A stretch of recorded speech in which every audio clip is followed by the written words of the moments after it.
Good morning, everyone. Thank you for coming out.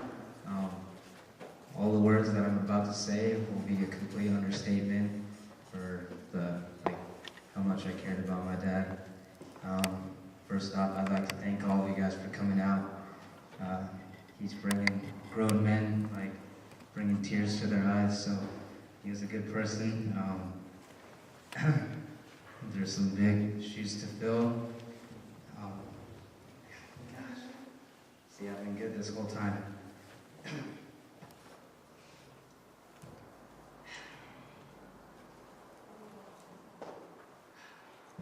just want to thank him. I'm honestly a mama's boy. I'm a mama's boy, but this past few years since he got cancer, we've just become like broskies, just a team. And I thank him for he's sending me off to college for music. It's what I love to do, and he's paying the way. And I just have to make him proud. Like I said, we're a team. We've always been a team. For my music, I made these wristbands for him. I sell them for $2. $1 goes to me for my music, and the other dollar I give to him, because he'd always, when he would do chemo, he would have to drive out to LA, and they did that every Thursday, and they'd be gone for a few days. So it was tough on him, financially, and I'm just it's so amazing how many people bought these little wristbands, silicone wristbands, and who care about someone so bad. Man, I just he was filled with so much passion. He traveled the world many times over. If you've seen his picture, he has a plane, and I always joked that he loved that plane more than he loved me. I think it's funny, but it's true. But I was hoping I would actually have that plane, but he sold it last year. But yeah, it just makes me want to do exactly what he did. He got to travel the world, any place you can imagine. He's already been there. He's probably been there twice. And I just want to work hard at everything I do in my life, and hopefully I'll have enough money or whatever it may be to do that for my children one day. Because honestly, seeing those places, meeting those people, has made me who I am today, and I'm very proud of that. Like I said, there's not much I can say that can really express what I feel for him, but he was just an amazing guy. He loved to party. That's why I love to party. Oh yeah, and he's a hard worker. His works are right across the street, actually. Believe it or not, he worked there for over 23 years or something at that branch. Yeah, no sick days, not even one. So just goes to show, oh man, he'd be gone for 12 hours, every single day, and I'd be mad. He'd come home and he'd take away the TV from me. I'm watching something. It's get out of here. Go grabs a beer and just starts watching the news. I'm like, dude, it's the same thing every single day. Come on. But thankfully he showed me you gotta do what you gotta do to get ahead. And thankfully I do that as well at my work. I've been working 5 days, 12-hour shifts, and sure, I don't make $1 million, but eventually it'll pay off. My hard work will. And I just want to thank him for showing me that. I don't know. That's really all I got. I don't know. I'll leave it up to my sister-in-law to tell you the rest.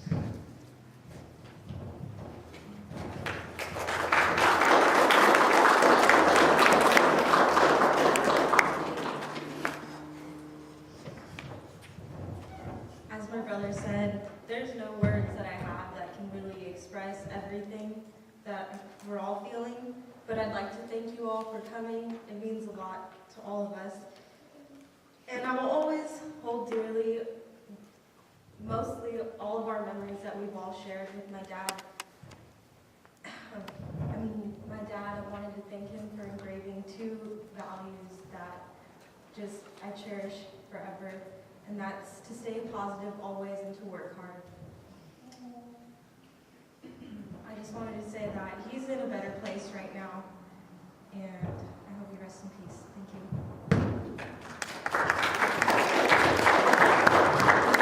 Thank you very much. I've been asked by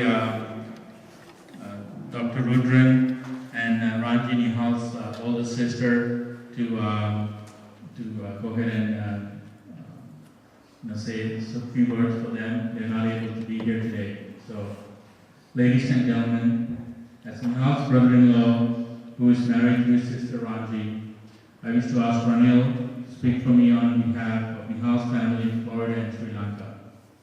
Ranji and I regret that we were not here today because of conflicting demands on our time and circumstances beyond our control. However, I'm truly grateful that I had the opportunity to spend some quality time with Nihal just before he passed away. I have known Nihal from the time we were teenagers, living near each other in Sri Lanka. My earliest memories of Nihal go back to the days when he used to ride a rickety old bicycle that was way too tall for him. And every time he braked, he fell off the bike because his feet couldn't reach the ground. This led to all kinds of funny comments from his friends, but Nihal refused to give up on his bike. And as the son of a surveyor, I guess he felt the urge to survey every inch of all the roads in Colombo, Sri Lanka's capital. So off he went, riding into the far corners of the city, much to the dismay of his parents. They complained that he was loafing, but in hindsight tells us that Nihal was probably expressing his passion for travel and discovering even during his younger days. And as proof of this passion, Nihal left for Canada at an age when most Sri Lankan children would have preferred to stay home with their parents. Canada opened a whole new world of experiences for Nihal, and he thrived on the independence he had and the opportunities that came his way. He then moved to California and has lived here for about 30 years. Throughout his stay here and Canada, Nihal was always looking for exotic new places to visit. Over the several years, he has visited an amazing number of places: Asia, Africa, Australia, South America, Europe, and Scandinavia. In fact, even his cancer could not stop him from traveling to new places. Just 4 months ago, Nihal asked his doctors to stop his chemotherapy for 2 weeks and flew to Moscow to take the Trans-Siberian rail trip to Vladivostok.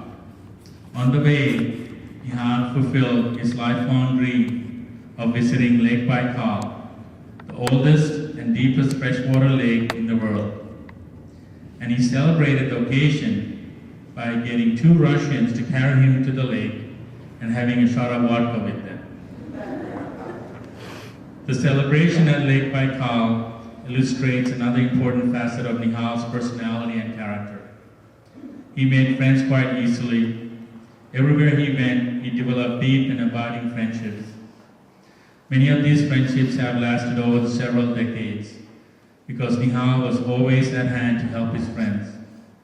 And as Cedric, one of Nihal's colleagues at Hertz, said the other day, Nihal would gladly give the shirt off his back for a friend. All of you know that Cedric said was no exaggeration. Nihal was generous to a fault, and many of his friends and even relative strangers have benefited from his generosity. During Nihal's life on this earth, he went from riding a rickety old bicycle to owning a plane, a house, and achieved several other things as well. Today, while many people all over the world mourn Nihal's demise, he is probably piloting his plane skywards towards a new destination. There he will meet and greet his family and friends who went before him. He will also be making new friends, going places, and looking forward to meeting us again. So Nihal, we bid you fond farewell for now.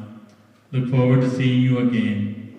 Until then, thank you for giving us your lovely wife Nikki and children Shane and Shauna to remind us of your generosity, achievements, and love for life and people. Thank you, Dr. Rudy Rudra.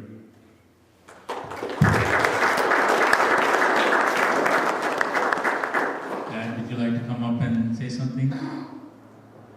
My dad also has a letter from his sister in Sri Lanka as well. This is Philip Fernando.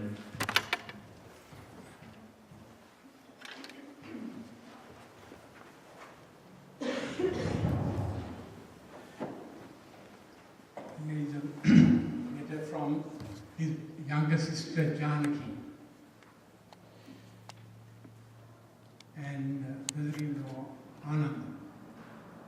Dear brother-in-law Nihal, once when your little sister was very ill, you were told to be quiet around the house and stop your pranks at her expense.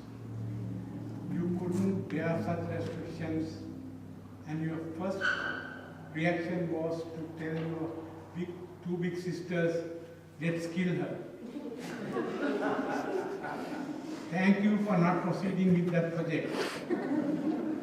If you had, I would not have had the pleasure of your association, which was never without glee and joy, and brought out your never-ending anecdotes full of wit and humor.